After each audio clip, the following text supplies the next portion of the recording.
Why, hello, fellow fake book friends. What do you mean, did I do the reading? We were supposed to actually read all of this? What? How do you expect me to get all of that done? I mean, what if I don't even like the books? Why do we hit DNF or reading slumps? That's what I'm trying to figure out.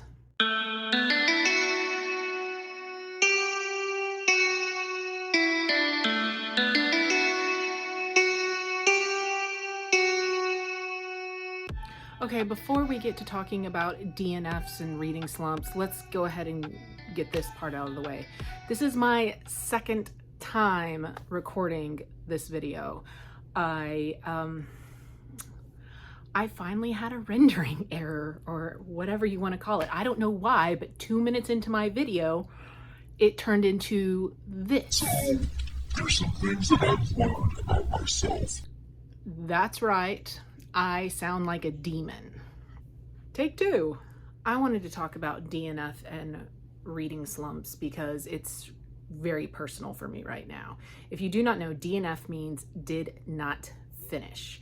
There is one book so far this year that I have explicitly DNF. Snow Crash by Neil Stephenson. I got 2/3 of the way through this book. Like, I only have 100 something pages, like not a lot left. And I just decided, can't do it. Not gonna happen. I know the reasons why I DNF'd this book. It's just not aging very well. And I had to constantly remind myself the year it was written. And that feels like a pretty bad sign. I wasn't gonna put myself through that anymore. One of the most freeing experiences I had at book club this past year was when we all showed up and realized that we all did not finish the book for book club. No, I think one person finished it, and they spent the rest of book club explaining the plot to us, and that got everybody interested in wanting to read it again. It is an absolutely freeing experience when someone else tells you it is okay to not finish a book, and especially when it's people in your fellow book club who say, hey, that's okay. I'm kind of in a reading slump, and I always thought that term was kind of garbage. I mean, I've gone through periods of my life where I just haven't read or I haven't been reading, and I always just assumed, well, it's because I was busy with other things. It wasn't a priority for me, but I don't know that I would call it a slump. Well, no, I have legitimately hit a slump this past week. Why have I hit a book wall, a reading slump? What causes me to just go from all to nothing when it comes to reading?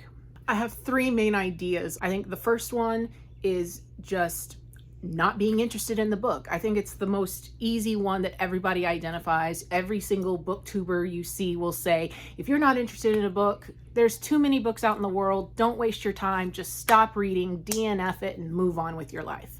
It's one of the things that I love about Storygraph is that it gives you the option to put did not finish under your reading options. Like, instead of, wanting to read or currently reading or read, there is a did not finish option. I love that. It also keeps people from marking things, over on Goodreads, people will mark things as read or give it 1 star, and then they'll say that they DNF'd it in the comments. And I personally, that kind of weirds me out. I know there's some people, they've got no problem doing that. I have a problem rating a book that I have not finished, because I feel like that's a my taste issue, not that it's a bad book issue. So obviously, a book just not being for you is probably one of the easiest reasons you might DNF or, hit a book slump wall. The second reason you might be hitting a reading slump or DNFing is the fact that you just might not be in the mood for that book. This is a huge issue that I have. If I am not in a mood to read a specific genre, if I'm not in the right headspace, if, I'm fatigued or worrying about something else, or I've got a lot going on, then yeah, I'm gonna hit a reading slump. I'm not going to want to read, or if I'm not excited about that particular genre at the time, I'm gonna hit a reading slump.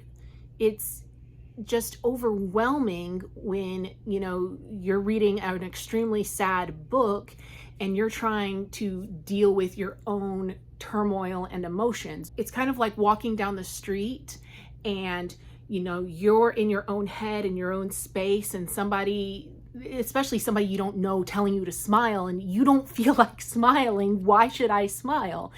Sometimes I feel that way about books, when books are trying to steer me in a specific emotional path that I am not prepared for, or I'm not in the headspace for, then I'm going to struggle with that book, or I'm going to struggle with reading during that time. A lot of these things come back down to self-care. If you're not taking care of yourself, if you're not physically or emotionally in a headspace to read, you're not going to be able to read. And I know that's been my issue this past week. One of the ways that I take care of this is by reading multiple books at once.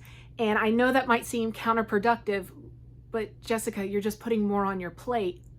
Well, yeah, but you're also providing yourself with a variety, a way to skip around and make sure that you're gonna have books that you want to read there for you. When you think about it, you probably did this a lot when you were younger. You would go from class to class and you would read either various textbooks or articles or whatever was provided by the teacher on different topic matters. And sometimes you would go and come back to the same text over and over again.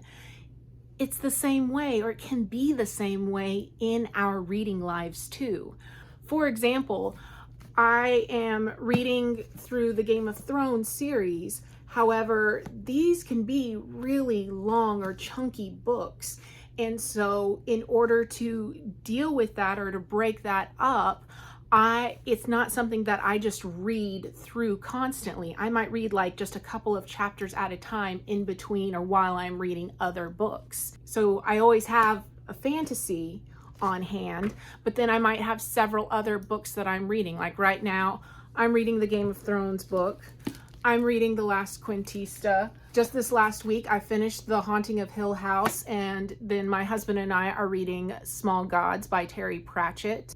Actually, probably one of the problems I'm having right now is that I've got a lot of fantasy going on, but I don't have any horror books in my rotation, and those are one of my go-to books to help me kind of digest everything else and go through other books more quickly. I've been thinking a lot lately about how I need to work in more nonfiction books into my repertoire. No matter what, if reading is your hobby, it should be an escape. It should be something to comfort you or make you feel better. And if you hit a reading slump that at that time you just cannot get over, do not feel like it's something you have to push through or force yourself to get over. You come first, and your enjoyment of this hobby comes first, and it shouldn't be a job or a chore. What are your thoughts on hitting reading slumps, book walls, DNFing, not finishing?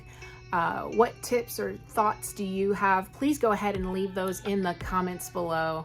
And of course, make sure to like the video, subscribe to the channel, and click on the notification bell. And I will see you later, book readers. Bye.